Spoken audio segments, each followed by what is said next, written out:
पुण्यामध्ये घडलेल्या पोर्शे गाडीच्या अपघातामुळे सर्वत्रच खळबळ उडाली होती.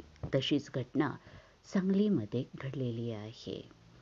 सांगलीमधील बापटबाळ शाळेजवळ रस्त्यावर असणाऱ्या एका अपघात अशाच पद्धतीचा झाला.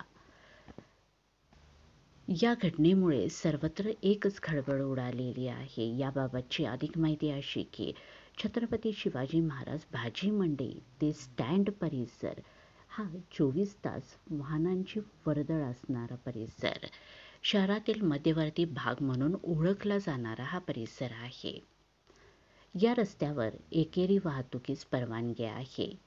आज सायंकाळी 8:30च्या सुमारास एक 4 चाकी चालक कोटणीस महाराज मार्गावरून आला. त्यानंतर तो विरुद्ध दिशेने आलेला होता. भरधाव वेगाने येणाऱ्या 4 चाकीने एका आजोबांना पहिल्यांदा उडवले. त्यानंतर तेथील 5 दुचाकी त्या 4 चाकीने उडवल्या. त्यानंतर बापटबाळ शाळेजवळ खाऊगल्लीसमोर अन्य दुचाकी या गाडीने उडवल्या. त्यात गाडींचा चक्काचूर झाला. या घटनेमुळे सर्वत्र एकच खळबळ उडालेली आहे. दरम्यान 4 चाकी चालकाचा अनेकांनी पाठलाग केला, मात्र तो सांगली शहर पोलीस ठाण्याच्या दिशेने भरधाव वेगाने निघून गेला. पांढऱ्या रंगाची 4 चाकी असून त्यात दोघे तरुण होते. सुदैवाने कोणतीही जीवितहानी झाली नाही.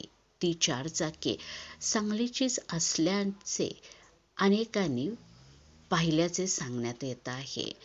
या घटनेचे गांभीर्य ओळखून शहर पोलिसांनी तातडीने संबंधित 4 चाकी चालकाविरोधात गुन्हा नोंद करावा अशी मागणी नागरिकांनी केलेली आहे.